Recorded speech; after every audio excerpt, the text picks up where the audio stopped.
If you are expecting your first child and you want an honest look at what to expect in that first year, stay tuned.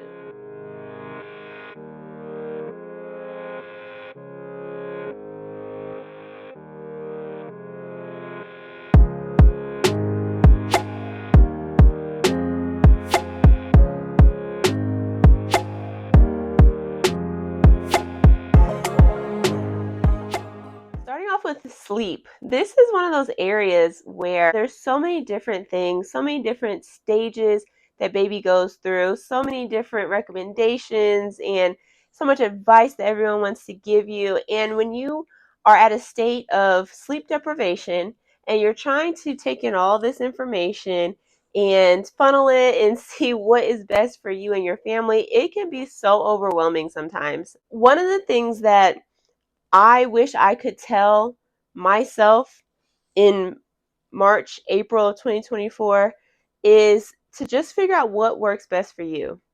Block out all of the millions of things that everyone's saying to you and see what works best for you. One of my biggest takeaways from that period of time, and even still now with a toddler, an overtired baby does not sleep well. We had so many people telling us that if you keep him up during the day, he'll sleep well at night because he'll just be so tired that he'll just want to sleep.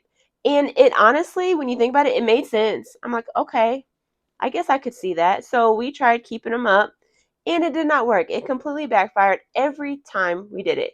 And the crazy thing is that I believe that this advice worked for people back whenever they were doing it, and everyone wanted to tell me babies don't change. They're the same. They don't change. Well, something must be different because that doesn't work for these babies nowadays.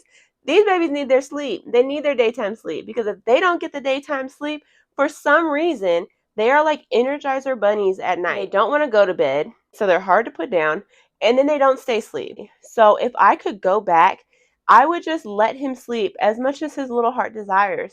And honestly, I feel so bad for how many times we tried to wake him up thinking that it was going to help his night's sleep, but it didn't help. It did not help at all. So, no, overtired baby will not sleep. Just know that. Another thing that kind of threw me for a loop in the newborn phase was how noisy they are when they sleep. I didn't even realize. So, he's right next to my bed in his bassinet, and every time I heard him making a noise, I thought, oh, he's up, time to feed him. But no, sometimes he would just make a noise, and then go right back to sleep. So I'm waking up a million times, and sometimes I think I even got him up thinking he was up, and really he was just being a noisy sleeper. So as I mentioned, he would sleep in the room next to me in his bassinet because we did not do co-sleeping. I have a background in public health, and I just knew too much about the dangers of co-sleeping. I know this is a hot topic and a lot of people have a lot of different opinions on it. And I really feel like whatever works best for you and your family, do that. But for me, I feel like I knew too much. When I lived in Indianapolis, I used to be on the fetal infant mortality case review team. And so that meant regularly I was going in and reading cases and stories of infants that died before their first birthday, and it was usually due to unsafe sleep practices. So that really just terrified me, and I just was not comfortable with co-sleeping until he was old enough to sleep on his stomach, sleep on his back, flip over. He could do all of that. We moved him into his own room when he was around 5 months, which I feel like that was the best thing we could do for him. Now, I will be the first one to admit that Braxton is just not a strong sleeper. He's just not. Like, people talk about their baby sleeping 11, 12 hours at night. No, Braxton will give you a solid 9.5, 10.5 hours at night, and that's a good night. He slept 11 hours maybe twice, and he's almost 13 months old. So he's just not a strong sleeper. So for us, I think moving him into his own room in his crib when we did really was what he needed and what we needed, because he would go to bed earlier than us, obviously, and every little noise we made, or if we were trying to watch TV or anything like that, we were just nervous of him waking up. So him being able to be in his own room and have that peaceful sleep, I think really is just what worked best for us. This is another hot topic, but sleep training. Letting my baby just cry indefinitely did not, does not, will not sit well with me. So for us, we did a modified version of the cry it out method. Now, another thing that factored into this decision to do the modified version is that Braxton had pretty bad reflux when he was really little and he had to be on medication for it. So again, letting my baby just lay there and cry wasn't an option for us because sometimes it was his reflux that was causing him to cry. And if I just let him cry, it was not going to stop. He was just going to be in discomfort even longer. So for us, what we did was a modified version of cry it out. So I would let him cry for a little bit in small increments, and then I would go in, I would pick him up, and I would soothe him, seeing if he needed to burp, and a lot of times he did. And then I'd put him back down and walk out, and we would try that again. This was around 5-ish months when we were doing this, and after a few weeks, it did start to work where he would start to go to sleep on his own, but he still just was not a strong sleeper. He would still wake up several times at night. Then when we had things like teething happen, that would also cause those nighttime wake ups. So we kind of, to be honest, we went back and forth. So we would sleep train, get him pretty good, and then something like teething or we'd get sick would happen, and then he would kind of fall off of that routine. So I do feel like it is good to sleep train. I think the biggest thing is him learning to be okay in his room alone so that when he does wake up, he's not scared or nervous, and he can sometimes get himself back to sleep, which he would do every now and then, but that did not mean sleeping through the night. Speaking of sleeping through the night, when he got to about 2.5 months, he started sleeping 8-hour stretches. And this lasted until we hit the 4-month sleep regression. And then he was up 2 to 3 times a night until he reached about 7 months. That's how long we were in some form of the 4-month sleep regression. And not all of it was the sleep regression, I will say. It started off as the 4-month sleep regression, which came in a little early, probably around 3.5 months. And then at 6.5 months, he cut his first teeth. And so then that was a whole nother thing. So around 7 months, he started to get out of the awful, awful sleep. With that being said, Braxton didn't really start sleeping through the night until after we started weaning from breastfeeding. And it was around 9.5 months when I cut out the nighttime nursing session that we were doing. And lo and behold, shortly after that, maybe 4 or 5 days after that, he started sleeping through the night. Now, during those 4 or 5 days, we still offered him a bottle. We just weren't nursing. But I did not want him to be hungry. I'm like, if he wakes up, he's used to eating, he's going to be hungry. So we would offer him a bottle. And the first night of that was terrible. He did not want any parts of that bottle. He was just screaming his little heart out until finally he just caved in and took the bottle. But after that, those next few nights, he took the bottle just fine. And then all of a sudden, he slept through the night. And now he sleeps through the night unless he's sick or he's cutting teeth. He'll sleep through the night.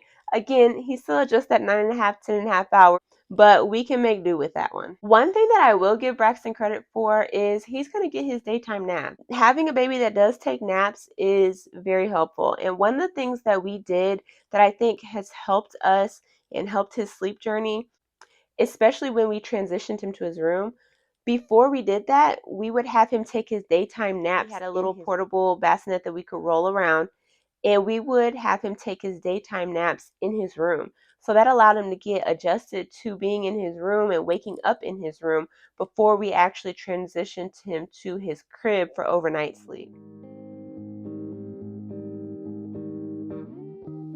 Okay, so the next category is breastfeeding. And first of all, I want to say that I feel so blessed that I was able to breastfeed my son for 10 months.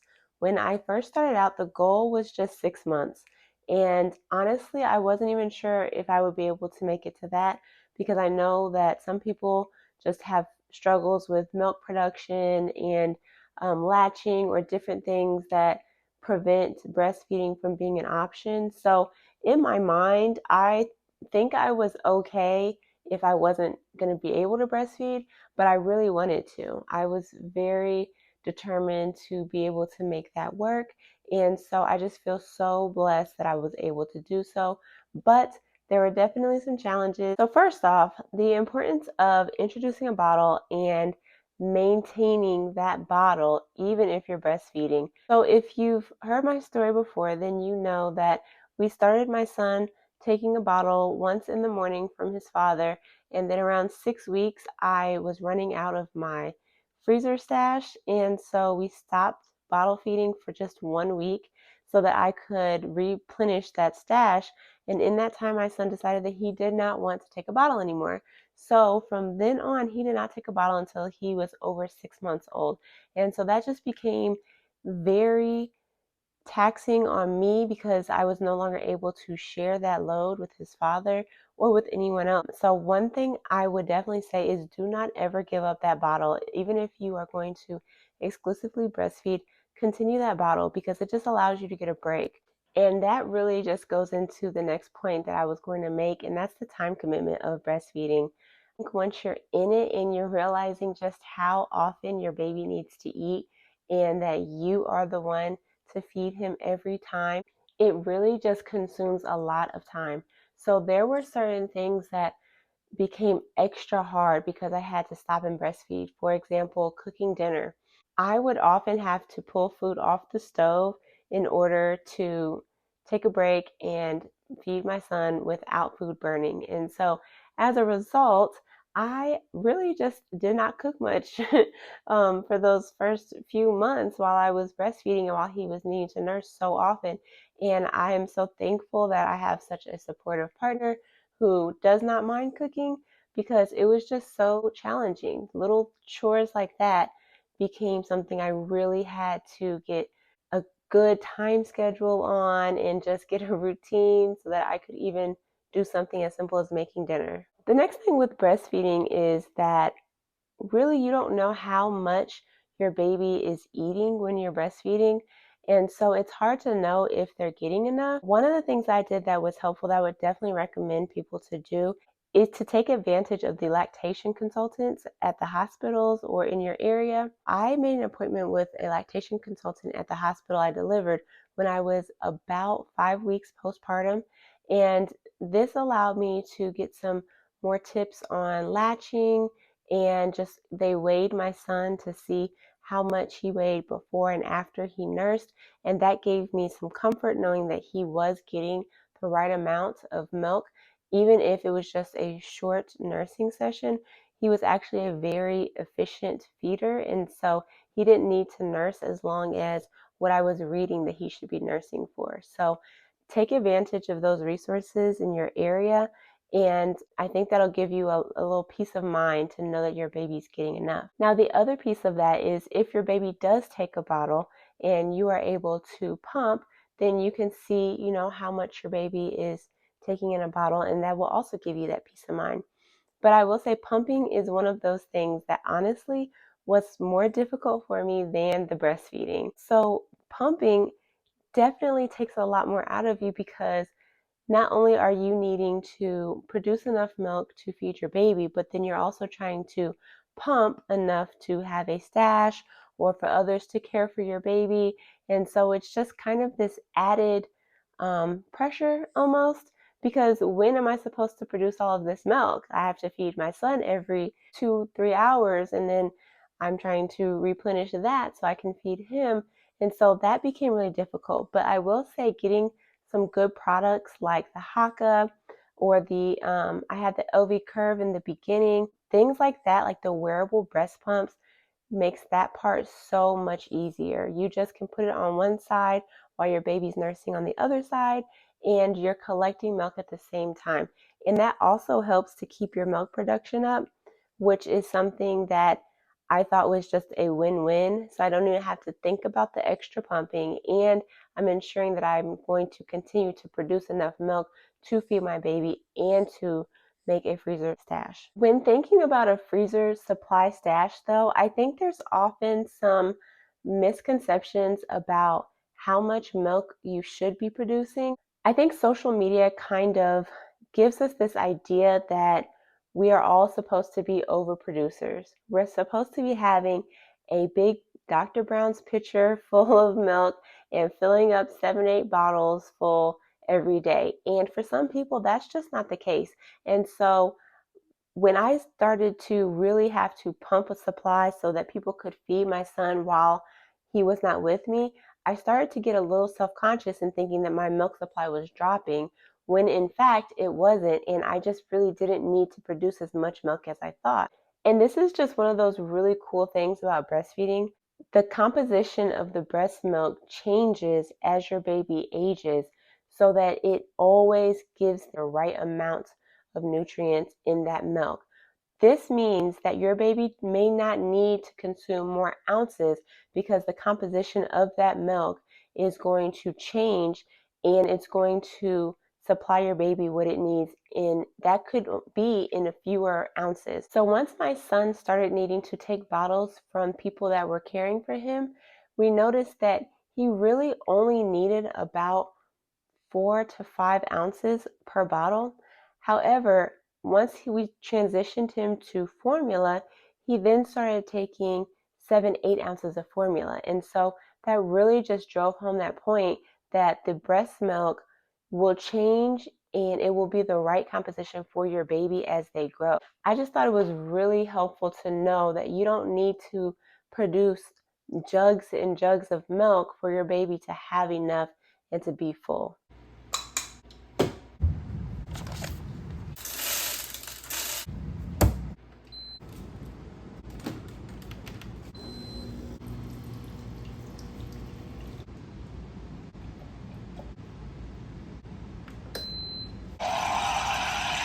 Okay, I had to make me some coffee for this next topic. If you are working a full-time job and expecting your first baby, just know that this time is going to be such a hard adjustment. It's not just the fact of leaving your baby, because for me, I was blessed to be able to take Braxton to work with me until he was 6 months old. So I took 3 months maternity leave, and then I took him to work with me from when he was 3 months to 6 months. And I know that this is not the situation that everyone has. And I know that I'm so blessed to have been able to do that because I really cannot imagine leaving him at 3 months. So getting those extra 3 months with him, such a blessing. But it was also such a challenge to have my 3 month old newborn baby in the workplace with me in my office, continuing to breastfeed, continuing to try and keep some type of a nap schedule while also attending meetings, meeting deadlines, all of those things was such a juggling act. Being able to get back in the flow of work and still being a mom was just really hard for me. Honestly, I was feeling like I just couldn't commit 100% to anything. I felt like I wasn't giving my job 100%. I felt like I wasn't giving my baby 100%.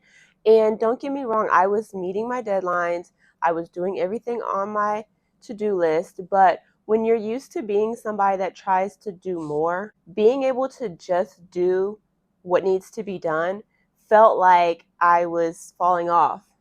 I had to really learn within myself that it is okay to need to divert my energy from work to my son, because I also felt sometimes like he's not having access to his mother. Really, it was just in my head.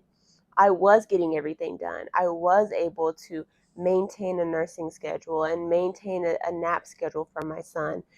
And once I was able to realize that I am doing more than enough, then I was able to change my mindset and kind of take a load off of myself. That realization is really what allowed me to have a better work-life balance, because pre-Braxton, I was the type of person to come home from work and it's still weighing on me. I'm still thinking about what I didn't get done, what needed to be done the next day, all of those things. But after having Braxton, then I was able to just come home and turn off work and be in that moment at home.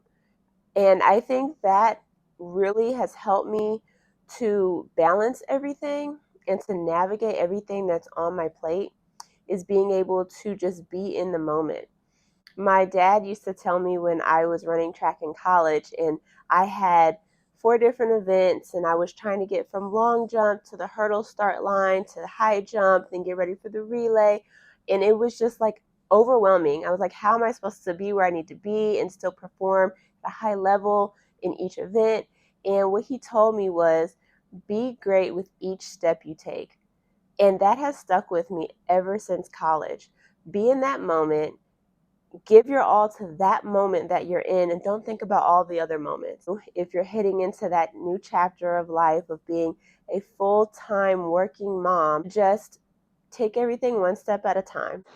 Now that I'm no longer taking Braxton to work with me, having a strong support system has really made a world of difference. We really just wanted to avoid childcare, for one, because prices are through the roof. If you know, you know.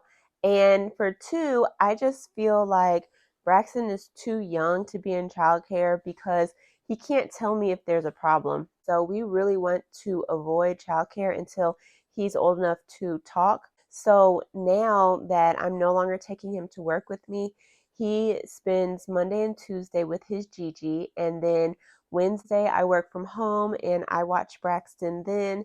Thursday, he goes with his Nana, his great grandmother, and then Friday, I work from home as well. So we've got a nice system set up where we have all of the support we need to be able to keep Braxton out of childcare for now. And I know that this is not the situation for everyone, but for us, it really just works well and it gives us the peace of mind. And I just feel so blessed to have the support system that we have. One other thing about having a strong support system is that they respect the schedules and the boundaries. They ask me what I would like for them to do in certain situations. They ask me if certain things are okay for Braxton. And I really appreciate that because it's just that extra peace of mind. Everyone does things differently, especially from generation to generation. And so having a support system that respects how we want to raise Braxton and the schedules that we set in place really just keeps things flowing smoothly. And I just feel so blessed for them. The last category is relationships. And this one right here has probably been the biggest change that I have noticed in this first year. And I want to say, hear me if you hear nothing else. It does not matter how strong your relationship is, how solid you are, how long you've been together, how happy you are. Adding a newborn into the mix is going to change things. Now, don't get me wrong, all of those things create a good foundation to allow you to make it through that change, but just know the change is coming. So, we did a couple parenting classes, and I do think that they were very helpful. But I tell you, when we were thrown in the mix, you would think neither one of us had seen a baby ever in our lives. So, for us, I think the first thing that became like glaringly evident is that we had to work on our communication styles. Okay, so my microphone died, so forgive the audio change, but I've only got 15 minutes left before Braxton has to wake up, so we're just gonna keep pushing forward. Okay, as I was saying, adding Braxton into the mix changed the way we had to communicate with each other. And having a newborn, the uncertainty that that brought with schedules and lack of sleep, things like that, I myself became a lot more irritable, a lot more short-tempered, and I just was not communicating well. Any little question that he asked me, what's wrong with the baby? I don't know what's wrong with him, right? And so as you can imagine, now he's not in the best mood because I just bit his head off for absolutely no reason. So we really had to just change the way we were communicating with each other. Another opportunity for growth that I really had to navigate was parenting styles. I had to learn that different did not mean wrong. And for someone like me who is type A, I like things a certain way. My way is usually right, okay? That did not make for a good partner when you talk about co-parenting. And really what it did was it put unnecessary stress on myself because I was not allowing him to parent in his way. But once I was able to realize that just because he does things differently than I do did not make it wrong. I didn't need to overcorrect every little thing. And once I started loosening those reins, I was able to lift that load off of me and allow him to parent, allow them to have their bonding time, and just trust that everything was going to work out just fine, even if it didn't look the way I would have done it. What this also allowed us to do was to divide and conquer. Now, this was something that we did pretty well when Braxton was a newborn. For example, night wakings. So I was breastfeeding, and that meant, of course, I'm the one getting up in the middle of the night a lot. I know some couples are like, oh, we wake up in the middle of the night so that we're in it together, we're both losing sleep. But for me, that just didn't really make much sense. I'm breastfeeding, what are you going to be doing? You can't help me breastfeed him.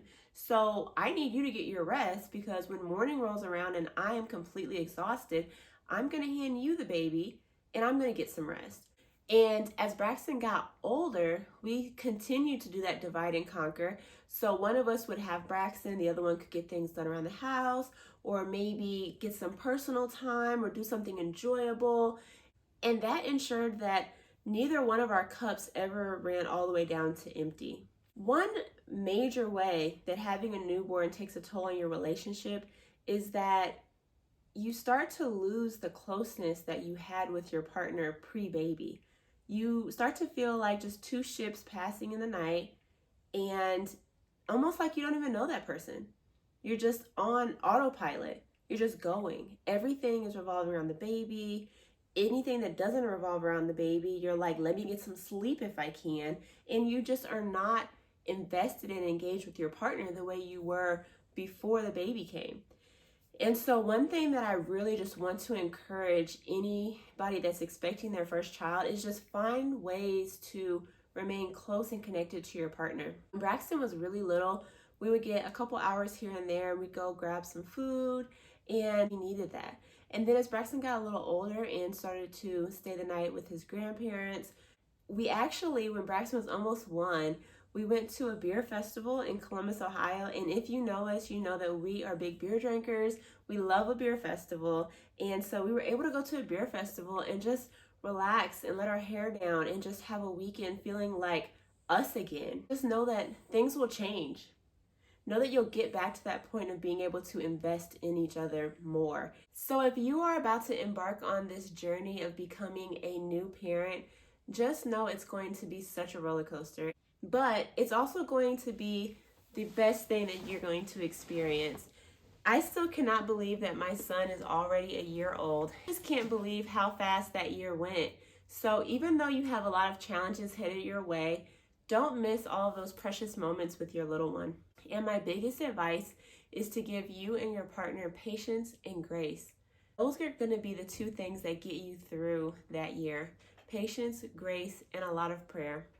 So I hope you liked this video. If you did, please like and subscribe, and comment below and let me know what your thoughts and experiences were.